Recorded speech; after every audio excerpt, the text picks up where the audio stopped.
Saludos colegas, en esta serie de videotutoriales hemos estado observando una serie de distribuciones para comprobar la veracidad y posibilidad de ciertos conjuntos de información. En este video vamos a ver la última que estábamos trabajando, que es la distribución ANOVA o que se basa en base a la distribución F. La distribución ANOVA es el análisis de varianza, en inglés es Analysis of Variance. Nos permite probar la diferencia entre dos o más medias examinando el coeficiente de la variabilidad entre dos condiciones y de la variabilidad dentro de cada condición. Por ejemplo, consideremos una serie de muestras aleatorias, enteros pequeños, solo para efectos ilustrativos mientras se ahorra espacio, que corresponden a tres poblaciones distintas. Entonces, la hipótesis que queremos probar es que la media de la primera muestra es igual a la media de la segunda y la media igual a la tercera. Y la alternativa, que sería la hipótesis de rechazo, que al menos dos de las medias no son iguales. Entonces, tenemos que identificar un valor de confianza, o lo que es un intervalo de confianza, que va a ser de 0.95. Entonces, la diferencia entre 1 menos 0.95 va a ser nuestro alfa, como hemos visto en las anteriores distribuciones, y ese valor nos va a servir para al final calcular qué tan cierta es la información.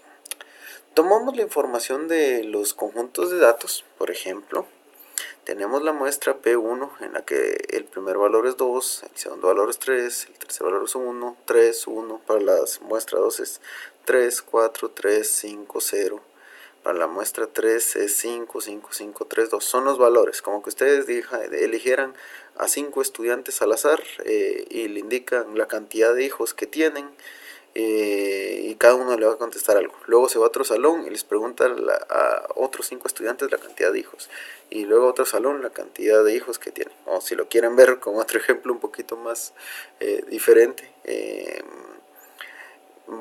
en 3 salones de clase agarra 5 alumnos al azar y le pregunta la cantidad de televisores o la cantidad de celulares que tiene cada uno. Entonces uno le va a decir, yo tengo 2, otro 3, otro 1, otro 3, otro 1. Resulta que en otro salón otro tiene 3, otro tiene 4, otro tiene 3, otro 5, otro no tiene. Y entonces esta es simplemente la información que recabamos para una muestra. Entonces, si tomamos 5 observaciones, las 5 observaciones deben tomarse para otro lado. Entonces, simplemente son muestras. Resulta que este lo tomé en Coban, este en Tactic, este en Sayakche, no sé.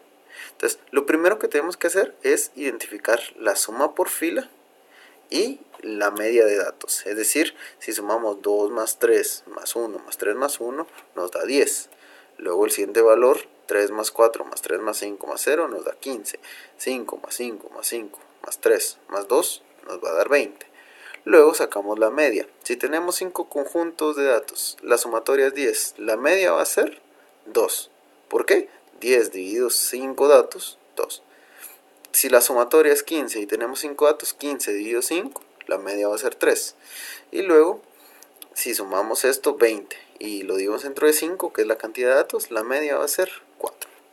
Acá nos interesa obtener la media principal, que no es nada más que sacarle media a esto, a la media de las medias. Entonces 2 más 3, 5, más 4, 9, y 9 dividido la cantidad de registros, que son 3, entonces 9 dividido 3, la media principal es 3.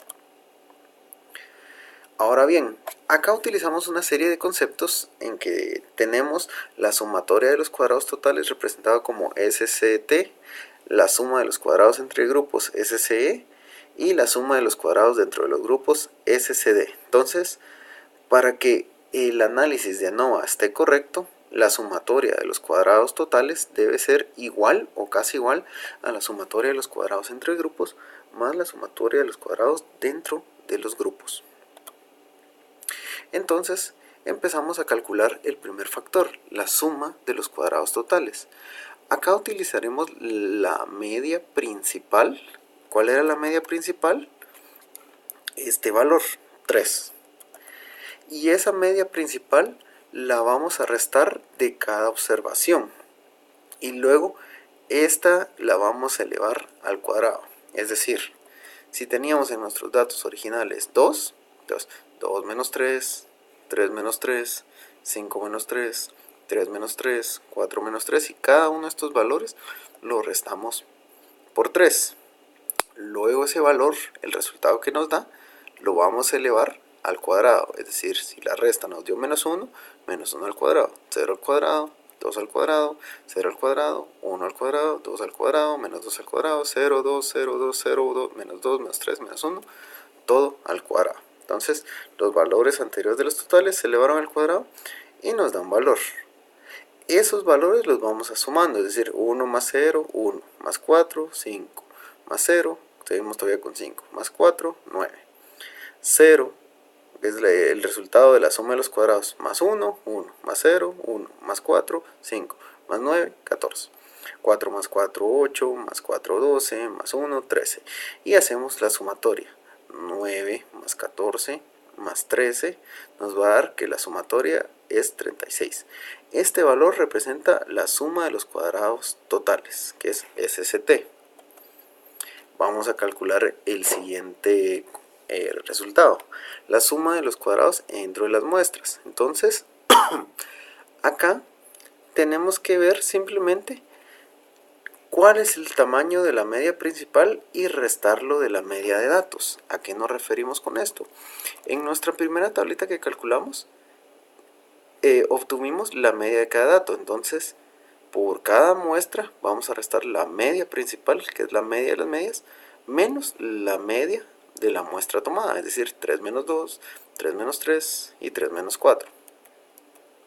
Entonces, 3 menos 2 nos da 1, 3 menos 3 nos da 0, 3 menos 4 menos 1, y ese valor lo elevamos al cuadrado, es decir, 1, 0, 1. Con estos coeficientes 1, 0 y 1, lo que vamos a hacer es simplemente copiarlos en cada fila. Es decir, si tenemos 3 muestras, va a ir el mismo valor en la primera fila, 1, 1, 1, 1. Teníamos 0, va a ir en la segunda fila 0, 0, 0, 0. En la tercera fila va a ir, perdón, aquí me moví un poquito, disculpen. En la tercera fila va a haber 1, entonces igual, 1, 1, 1, 1. Realizamos la sumatoria y la sumatoria de esos valores, 10, va a ser la suma de los cuadrados entre las muestras. Entonces, la suma de los cuadrados va a ser 10 y tenemos que identificar cuáles son los grados de libertad de esa muestra. Como teníamos únicamente 3 filas, los grados de libertad va a estar dado en la fórmula m-1, que sería m, el total de las filas, 3 menos 1, 2, entonces grados de libertad 2 para m3 grupos. 3 filas, grados de libertad 3 menos 1, 2. Por último, tenemos que calcular la suma de los cuadrados dentro de las muestras. Entonces aquí lo que hacemos es cada media de la fila que obtuvimos en nuestra primera tablita, la media de la primera fila era 2, la media de la segunda fila era 3, la media de la tercera fila era 4, esa media se la restamos a cada valor observado, 2 menos 2, 3 menos 2, 1 menos 2, o sea, teníamos el valor observado menos su media. Entonces, fijan, aquí siempre se repite el menos 2, eso nos da un valor. Luego en la siguiente fila por su media, 3 menos 3, 4 menos 3, 3 menos 3, o sea, siempre se va a restar la media del dato observado. ¿De dónde salió ese dato observado? Pues son los datos originales que teníamos. Y el resultado que nos da lo vamos a elevar al cuadrado. Entonces, elevamos cada uno de estos resultados de la resta al cuadrado. 0, 0, 1 al cuadrado, 1, 1, 1 al cuadrado, menos 1, 0, 1 al cuadrado, 1, 2, menos 1 al cuadrado, menos 1, 3. Y los resultados los sumamos. 1 más 1 más 1 más 1, 4. 1 más 4, 5. Más 9, 14. 1 más 1 más 1 más 1 más 4, 8. Y la sumatoria de estos factores va a ser la suma de los cuadrados dentro de las muestras. Y eso nos da un valor de 26.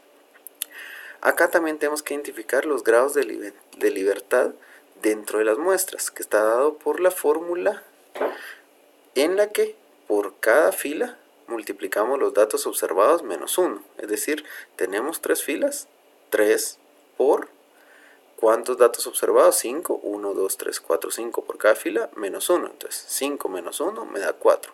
4 por 3, 12. Entonces los grados de libertad para la suma de los cuadrados dentro de las muestras va a ser 12. Es decir, por los 3 grupos, por 5 observaciones de cada una, quitándole una. Lo siguiente es, ya desde entrada vemos que la suma de los cuadrados totales nos dio 36. La suma de los cuadrados entre las muestras nos dio 10 y la suma de los cuadrados dentro de las muestras nos dio 26. Entonces 10 más 26, 36. Entonces sí corresponde. Lo mismo para los grados de libertad. Los grados de libertad para la suma de los cuadrados totales serán 14, lo cual es los grados de libertad de la suma de los cuadrados entre las muestras 2 más la suma de los cuadrados dentro de las muestras, que era 12. Ahora bien, construimos una última tabla que nos va a servir para comprobar qué tan efectiva es las hipótesis que estamos realizando. Entonces, calculamos una tabla de la siguiente manera. Creamos dos filas. La primera fila va a representar el valor entre muestras, que es SCE, y el valor dentro de muestras, SCD. Entonces, teníamos que la sumatoria de los cuadrados entre las muestras era 10. La sumatoria de los cuadrados dentro de las muestras era 26. Entonces 10 más 26, 36, que era la sumatoria de los cuadrados totales. Con eso venimos y realizamos el cálculo de los grados de libertad que ya teníamos anterior. Entonces los grados de libertad entre las muestras eran 2. Los grados de libertad dentro de las muestras eran 12 y el total de los grados de libertad de la suma de los cuadrados era 14. Entonces hasta el momento vamos bien. Lo siguiente no es nada más que venir e identificar el valor intermedio. 10 dividido 2, que sería 5, y 26 dividido 12, que es 2.17. Luego, con este valor, lo que tenemos que ver es identificar un valor que nos va a representar aquel coeficiente que nos va a ayudar a ver si la muestra es verdadera. O sea, si en este caso la hipótesis que hicimos que las medias podían ser iguales, que realmente sea un caso válido. Entonces, los valores que obtuvimos al dividir 10 dividido 2, que es 5, 26 dividido 12, que es 2.17, nada más volvemos a dividir 5 dividido 2.17, lo cual nos da 2.30. Y así como cuando vemos chi, este valor del estadístico F no es nada más que el valor en el que va a caer la posición de la tabla. Entonces, ¿qué es lo siguiente que tenemos que hacer? Bueno, para acá no tenemos una tablita en sí. Entonces aquí sí nos tenemos que basar de lo que nos diga Excel. El valor del estadístico F nos dio 2.30. Entonces, el coeficiente crítico no debe exceder a 2.30 para que la hipótesis realizada en este estudio sea válida. ¿Cómo vamos a hacer eso? Vamos a estar utilizando una fórmula. En español, dist.f.imp y en inglés f.imp.rt. Entonces, vámonos rápidamente a Excel. Vamos a ver, aquí está mi Excelito. Y empezamos a identificar los valores que necesitamos. La probabilidad o alfa, ¿se recuerdan que habíamos dicho que los grados de libertad eran 95? Teníamos un alfa entonces de 1 menos 0.95, 0.05. Los grados de libertad entre la muestra, ¿dónde los tenemos? Resulta que acá tenemos los grados de libertad entre las muestras, 2. Los grados de libertad dentro de las muestras, 12. Y con esto ya nos vamos a ver cuál es el valor crítico para F. Vamos a utilizar la función dist.f.inf. Aquí sí vamos a estar utilizando la función antigua porque las nuevas utilizan una serie de variables que para el efecto común de estudio no nos van a servir. En este caso nos pide primero la probabilidad, que sería este valor, luego los grados de libertad entre la muestra y luego los grados de libertad dentro de la muestra. Eso nos da un valor de 3.8852 o 3.89 si lo quieren aproximar. ¿Qué nos indica este valor?